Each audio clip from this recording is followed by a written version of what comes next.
D'accord, je vois. Donc c'est le même passeur jusqu'au Maroc. Ok. Bon, mais tu peux me passer son numéro?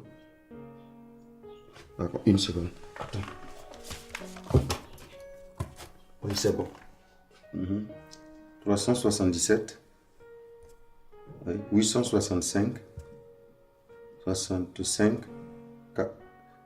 98. Ok, c'est bon. Et au fait, j'ai également appelé Moussa, le contact du passeur ici, et il m'a dit que le départ c'est pour le lundi prochain. Oui, que je dois être là-bas 2 jours avant. D'accord. Mais Patrick, tu sais que je n'ai pas la totalité de l'argent. Ok, Patrick, je compte sur toi. Hein. Mais tu te souviens de Jean-Mi, mon voisin de quartier là? Oh, voilà, le philosophe. Non, t'inquiète, il n'a rien. On sera ensemble. D'accord. Donc à plus tard. Chérie, ça va? Ouais, ça va. J'ai dû manger du n'importe quoi hier. Mais tu m'as fait peur. Hein. Ouais, okay. Je peux avoir la clé de ta moto? Il y a Jean-Mi qui a trouvé un preneur pour la mienne. La clé est posée sur la table. Okay. Mais je te dépose, non? Non, c'est bon. Je passe te chercher alors. Ok.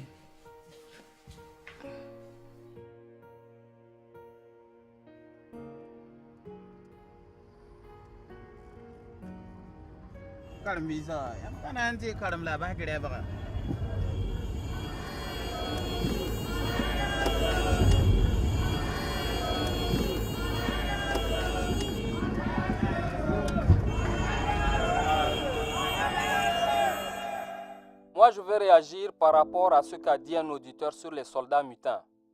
Nous vous écoutons? Esprit. Oui. À moins qu'on soit sympathisant de ces individus, on ne peut pas être d'accord avec leur sortie.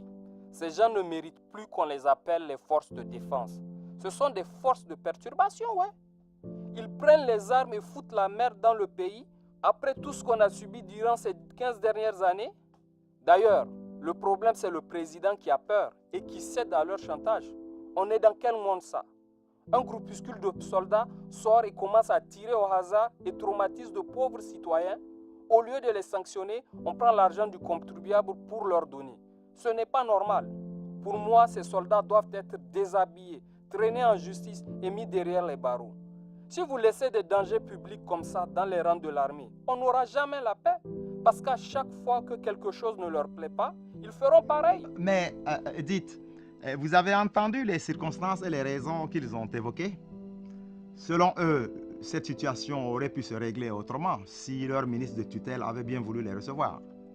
Ils disent avoir tenté plusieurs fois de le rencontrer, mais toutes leurs requêtes...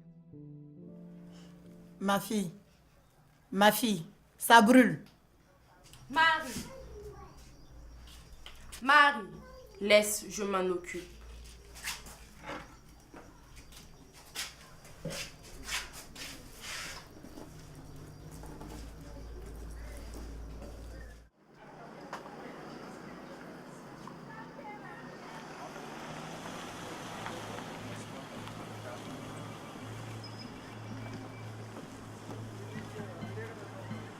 Bonjour.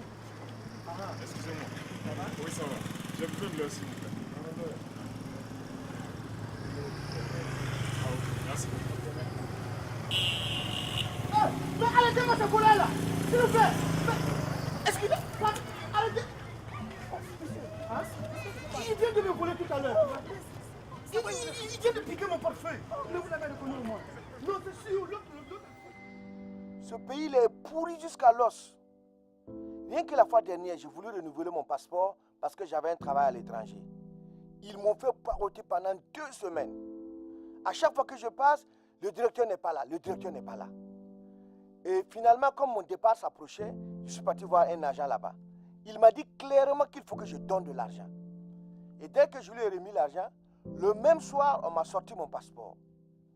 Vous vous imaginez? On ne peut rien avoir dans ce pays-là légalement. C'est dommage. Merci. Merci, monsieur, pour votre témoignage. C'est pour cela que la radio Freedom Post existe. Pour vous donner l'occasion de vous exprimer. Je suis pressé de partir de ce pays, quoi. Moi-même. J'arrive même plus à dormir tellement je pense à ça. Ah bah. Tu te rappelles quand je te disais de prendre notre situation avec philosophie? Oui. J'étais enfant mais vraiment con. J'étais vraiment con. Arrête ça jamais. Attends, j'oubliais. L'argent de la moto. C'est super. Ça fait 120 000. Ouais. Et tu comptes pas? Ah non, à toi aussi, je te fais confiance là. Mais notre rendez-vous avec Moussa, tu n'as pas oublié, c'est demain. Oui, je sais. Je vais prendre un peu de retard, mais attends-moi. D'accord. C'est juste le temps de récupérer l'argent que Patrick m'a envoyé, je te rejoins. Ok. Voilà, mais donc tu prends ça Oh. pour ton carburant. Merci Christian. Ah, je t'en prie. Vraiment. Bon, frangin, à demain. Ça marche. Rentre bien. Merci bien. Et encore merci. Merci, merci.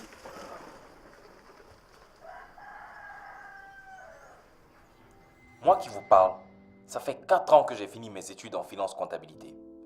Aujourd'hui, j'ai 33 ans et jusque-là, je ne trouve pas de travail. J'ai déposé mes dossiers dans presque toutes les structures possibles, passé les entretiens, j'ai fait des stages et passé des concours fatigués. Quand j'entends tous ces politiques dans les grandes rencontres internationales se faire passer pour les défenseurs de la cause des jeunes, ça me met en colère. La seule chose qu'ils savent faire, c'est réprimer, détourner et violer la Constitution. Qu'ils sachent une chose, quand nous serons unis, ça va faire mal. Je vous remercie. Merci beaucoup pour votre intervention. J'espère que le message est bien passé auprès des autorités concernées.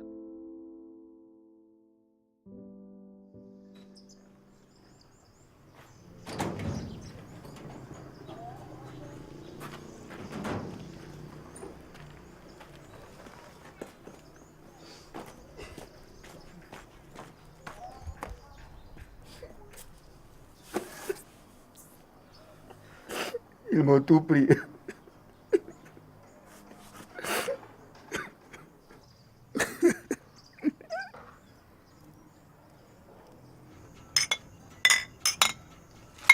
Voilà.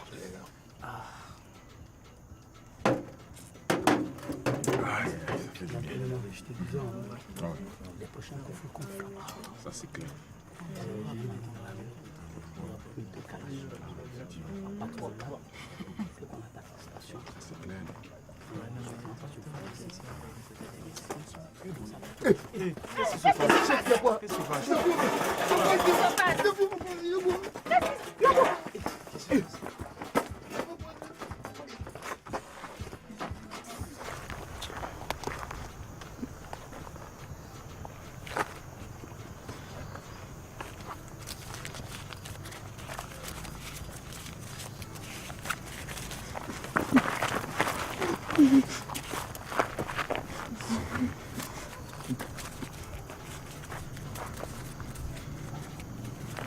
Où est le reste?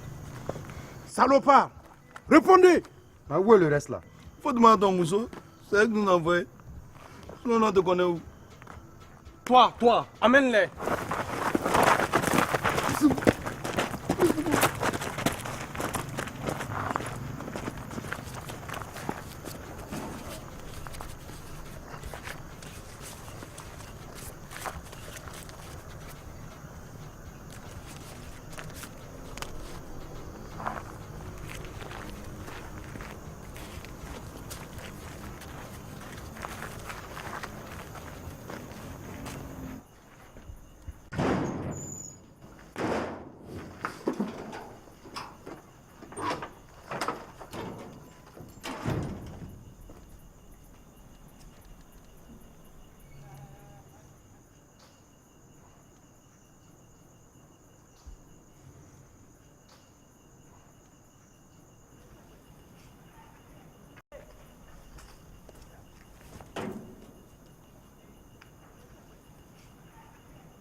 Je ne suis pas d'accord avec la dame qui vient de parler.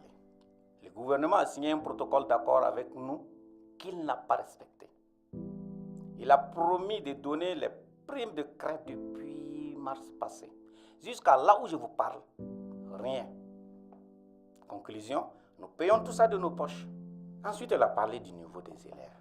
La baisse du niveau des étudiants n'est pas la faute uniquement des enseignants.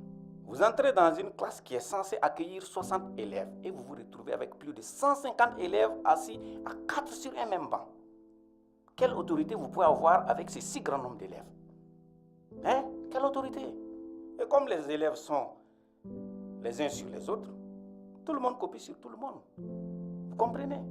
Ce qui ne permet pas d'apprécier le niveau de ces élèves. Merci et bonne suite. Merci beaucoup, monsieur, pour votre intervention. Je vois qu'on a déjà un auditeur au bout du fil.